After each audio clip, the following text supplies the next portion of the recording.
Hello' guys, আসসালামু আলাইকুম। মই নাজমাই মোৰ অন্য এটা ভিডিঅ'লৈ আপোনালোক সকলোকে স্বাগতম জনাইছোঁ। আজি কথা পাতিব বিচাৰিছোঁ আমাৰ ডিঙিটোৰ কলা দাগবোৰৰ বিষয়ে। আমি যেতিয়া মেকআপ কৰোঁ আমাৰ মুখখনৰ লগত ডিঙিটো নিমিলে, আপোনালোকে দেখিছেনে বাৰু? ইয়াৰ কাৰণ হৈছে আমি ডিঙিটো ভালদৰে কেয়াৰ নকৰোঁ। সদায় আমি মুখখনৰ যত্ন লওঁ, কিন্তু ডিঙিটো আমি ইয়াৰ কাৰণে হৈছে উপায় আমি ডিঙিটো ফেচ ৱাছেৰে পৰিষ্কাৰ কৰিব লাগে। এতিয়া বৰ্তমান মই কৰি আহিছোঁ। আৰু তাৰ পাছত আমি ডিঙিটোত যদি ৰিংকল থাকে, ৰিংকলৰ অইল পোৱা যায়, সেই অইলৰে মাছাজ কৰিব লাগে। আৰু 2 নম্বৰ কথা হৈ গ'ল, ডিঙিটোত আমি মইশ্চাৰাইজাৰ বা বডি লোশ্যনেৰেও মাজে মাজে মাছাজ, ডিঙিটো ধুই পেলাই মাছাজ কৰি থাকিব লাগে। আৰু এটা কথা, ডিঙিৰ মাছাজ সদায় ওপৰৰ পৰা কৰে। মই অকণমান কৰি দেখুৱাইছোঁ আপোনালোকক, যিহেতু মই ডিঙিটো ধুই আহিছোঁ, বৰ্তমান চাফা কৰি আহিছোঁ, সেইকাৰণে ধোৱাটো নেদেখুৱাওঁ। এয়া মই লৈছোঁ অকণমান বডি লোশ্যন।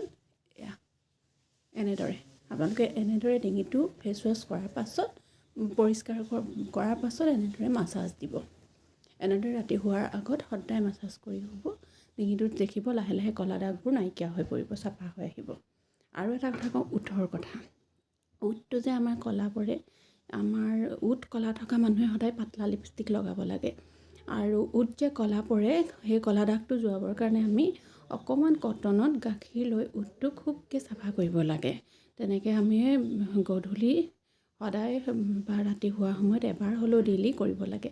তেতিয়া বহুতকণ আপোনালোকে চাফা দেখিব ওঠটো।